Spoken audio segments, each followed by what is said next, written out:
Story की शुरुआत में हमें एक सेक्ट को दिखाया जाता है और इस सेक्ट का नाम ब्लू क्लाउड सेक्ट होता है। और अब स्टोरी लाइनर हमें बताता है कि इस सेक्ट के अंदर एंटर करने के बाद हमें इस सेक्ट के अंदर कई सारे डिसाइपल्स देखने को मिलेंगे जो दिन रात कड़ी मेहनत करते हैं अपने आप को इस वर्ल्ड का सबसे स्ट्रॉन्गेस्ट बीन बनाने के लिए, ताकि वो अपने भाग्य को अपने हाथों से लिख सके और एक दिन इस वर्ल्ड पे राज कर सके। और अब सीन चेंज होता है और हमें एक घर का सीन दिखाया जाता है जहाँ पर हम देखते हैं कि एक लड़का बेड पर लेटा हुआ होता है और उसकी आंखें भी बंद होती है और उसी बेड पर एक लड़की बैठी हुई होती है जो उस लड़के को देखकर रो रही होती है और रोते हुए उस लड़के से कहती है कि साओचेन, उन्होंने कहा है कि तुम्हारे बॉडी के सारे विंग्स डिस्ट्रॉय हो गए हैं और इसके साथ ही तुमने अपना QI भी खो दिया है और उन्होंने कहा है कि तुम्हारा बचना मुश्किल है। और फिर वो लड़की उस लड़के के फेस को टच करते हुए कहती है कि मुझे इससे कोई फर्क नहीं पड़ता कि लोग तुम्हारे बारे में क्या कहते हैं, मुझे पूरा यकीन है कि तुम एक दिन जरूर उठोगे और जिन्होंने भी तुम्हें मारने की कोशिश की वो जरूर तुमसे जलते होंगे क्योंकि तुमने इनकॉर्सन रिलम के 10th लेवल को अचीव कर लिया था और बस तुम कुछ ही स्टेप दूर थे थियोर्जी रिलम को पाने के लिए और इसके बाद तुम्हारा फ्यूचर भी बहुत ही ज्यादा ब्राइट होता और तुम एक ट्रू डिसाइपल बन जाते। और फिर वो लड़की गुस्से में एकदम से खड़ी हो जाती है और कहती है कि जिन्होंने भी तुम्हें मारने की कोशिश की उनमें से मैं किसी को भी नहीं छोड़ूंगी और मैं ग्रैंड मास्टर से कह के तुम्हें जस्टिस दिलवाऊंगी। और ये कहकर वो लड़की वहाँ से चली जाती है और अब उस लड़की के जाते ही हम देखते हैं कि उस लड़के को कुछ होने लगता है और उस लड़के के आसपास एक पिंक कलर की लाइट चमकने लगती है और फिर वो लड़का अचानक से अपनी आंखें खोल देता है और उठ के बैठ जाता है और फिर वो अपने आप से कहता है कि क्या मुझे ट्रायल ऑफ थंडर ने किल नहीं किया। और फिर वो अपने हाथों को देखते हुए कहता है कि नहीं, ये तो मेरी बॉडी नहीं है। तो क्या इसका मतलब ये है कि जब मैं मर रहा था तो मेरी डिवाइन इस बच्चे के शरीर में आ गया। और फिर वो अपने साथ हुए हादसों को याद करने लगता है और फिर वो बताने लगता है कि हेवन में मौजूद जितने भी सुप्रीम लॉर्ड थे मैं उनमें से सबसे ज्यादा पावरफुल था और एक दिन जब मैं अपने पावर के मैक्सिमम लेवल को पाने वाला था और तभी मेरे सबसे अच्छे दोस्त ने ही मेरे साथ गद्दारी कर दी और मुझे पीछे से तलवार घोंप दिया। लेकिन किस्मत से मेरे मरने से पहले ही मेरी पावरफुल डिवाइन को एक अधमरे बच्चे का शरीर मिल गया था और मेरी डिवाइन स्पिरिट इसी बच्चे के शरीर में समा गई। और फिर वो आगे कहता है कि अगर मैं अभी भी कल्टीवेशन कर पाऊँ तो मैं फिर से एक सुप्रीम लॉर्ड बन सकता हूँ और मेरे दोस्तों ने जो मेरे साथ किया है उसका बदला तो मैं जाके हेवन में जरूर लूंगा। और अब वो सुप्रीम लॉर्ड उस बच्चे की बॉडी को देखते हुए सोचने लगता है कि इस बच्चे ने अपनी सारी कल्टीवेशन स्किल खो दी है और इस बच्चे का इंटरनल पार्ट्स भी काफी ज्यादा डैमेज हो चुका है। लेकिन किस्मत से अभी भी इस बच्चे का बॉडी एंशिएंट टेम्परिंग मेथड के लिए सुटेबल है। लेकिन दिक्कत ये है कि मैं अभी भी अपने मैजिक का इस्तेमाल नहीं कर सकता, तो मुझे ये कल्टीवेशन अपने पुराने तरीके से ही करना होगा। और तभी हम देखते हैं कि उस लड़के के शरीर से एक एनर्जी बॉल निकलती है और अब उस एनर्जी बॉल को देखकर वो सुप्रीम लॉर्ड काफी ज्यादा हैरान हो जाता है और कहता है कि मैंने कभी नहीं सोचा था कि इस बच्चे के शरीर में एक थियोर्जी स्टोन होगा। और अब वो सुप्रीम लॉर्ड काफी ज्यादा खुश होते हुए कहता है कि मेरे ख्याल से अब मेरे लेवल्स को बढ़ाने के लिए मुझे ज्यादा मेहनत नहीं करनी पड़ेगी क्योंकि अब मेरे पास ये थियोर्जी स्टोन है, तो मैं 3 लेवल पे तो ऐसे ही पहुंच गया। और अब वो सुप्रीम लॉर्ड बताता है कि कल्टीवेशन के 16 लेवल और 4 स्टेज होते हैं और बहुत ही कम लोग होते हैं जिनके पास जन्म से ही थियोर्जी पावर्स होती है और जो अपनी पावर्स को थियोर्जी रिलम के द्वारा कल्टीवेट करते हैं उनके पास 2 तरह की डिवाइन पावर्स आ जाती है और उनकी शक्तियाँ बहुत ही ज्यादा इनक्रेडिबल हो जाती है। लेकिन इन पावर्स को कंज्यूम कर पाना सबकी बस की बात नहीं है, यहाँ तक कि हेवनली रिलम के वॉरियर्स भी इन पावर को कंज्यूम नहीं कर पाते हैं। और अब हम देखते हैं कि वो सुप्रीम लॉर्ड मेडिटेट करने की पोजीशन में बैठ जाते हैं और हंसते हुए कहते हैं कि चूंकि अब मेरे पास ये थियोर्जी स्टोन है तो मैं इस वर्ल्ड के सारे कल्टीवेशन को ब्रेक थ्रू करने की क्षमता रखता हूँ। और अब हम देखते हैं कि वो सुप्रीम लॉर्ड मेडिटेट करना शुरू कर देता है और अपने कल्टीवेशन को बढ़ाने लगता है और जैसे ही मेडिटेट खत्म होता है उसके बाद वो खड़ा होता है और कहता है कि मैंने कभी सोचा नहीं था कि ये बॉडी इतनी ज्यादा पावरफुल होगी क्योंकि मैंने सिर्फ एक बार ही बॉडी टेम्परिंग मंत्र का उपयोग किया है और मेरी कल्टीवेशन इनकॉर्सन लेवल के 10th लेवल तक पहुंच गई है। और अब वो अपने दोस्त को याद करते हुए कहता है कि लियोफी, तुम मेरा हेवन में वेट करना। और सुप्रीम लॉर्ड ये सब कुछ सोच ही रहा होता है तभी उसे वहाँ पर किसी के आने की आवाज सुनाई देती है और अब सीन चेंज होता है और हम देखते हैं कि कुछ लड़के किसी और लड़के को बधाई दे रहे होते हैं और कहते हैं कि जूनियर फी, चूंकि अब तुम इंटरनल डिसाइपल बन चुके हो तो अब ये तुम्हारा घर हो जाएगा क्योंकि हमने सुना है कि सीनियर साओचेन ने अपनी सारी स्किल्स को खो दिया है। जिस पर ल्यूफी पूरे एटीट्यूड में कहता है कि तुम्हें उसे सीनियर बुलाने की कोई भी जरूरत नहीं है, उसने अपनी सारी कल्टीवेशन स्किल और शक्तियों को खो दिया है और जिसकी वजह से वो इंटरनल डिसाइपल के नीचे डिमोट कर दिया गया है और अब वो बाकी यूजलेस डिसाइपल की तरह ही बन गया है। तो अब इसका मतलब ये है कि अब यहाँ का सीनियर मैं हूँ। और अब इतना कहते ही वो लड़का हंसने लगता है और अब हम देखते हैं कि सारे लड़के साओचेन के रूम में घुस जाते हैं और अब वो लड़का जिसका नाम लियो फेंग होता है वो साओचेन को देखते हुए कहता है कि तुम अभी भी यहीं पर हो। जिस पर साओचेन कहता है कि तुम लोग अभी के अभी यहाँ से भाग जाओ वरना मैं दोबारा नहीं बोलूंगा। जिस पर लियो फेंग कहता है कि एल्डर फेंग ने तुम्हें तुम्हारे टाइटल से रिमूव कर दिया है और अब तुम एक इंटरनल डिसाइपल नहीं हो और अगर फिर भी तुम यहाँ पर रहना चाहते हो तो बाहर चलो और सबके सामने मुझसे फाइट करो और अपने टाइटल को फिर से वापस ले लो।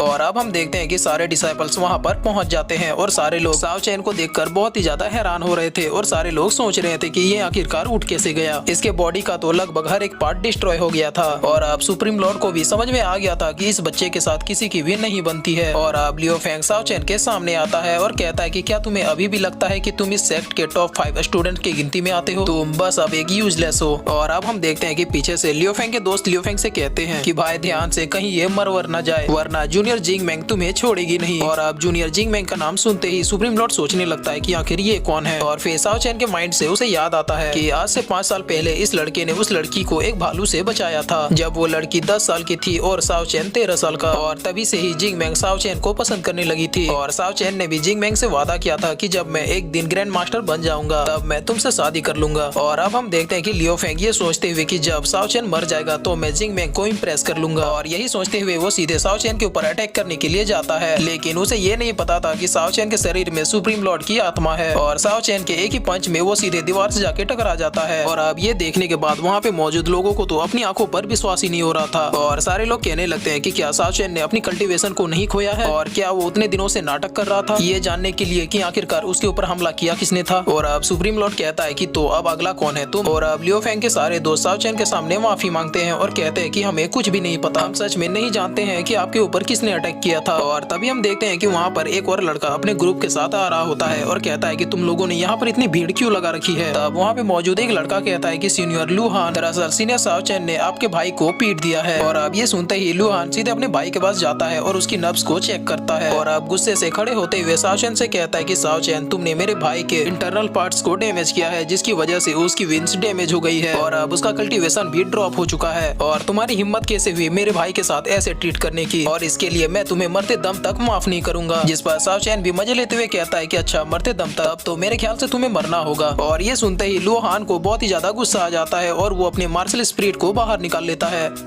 और फिर इसी के साथ ये एपिसोड यहीं पे खत्म हो जाता है।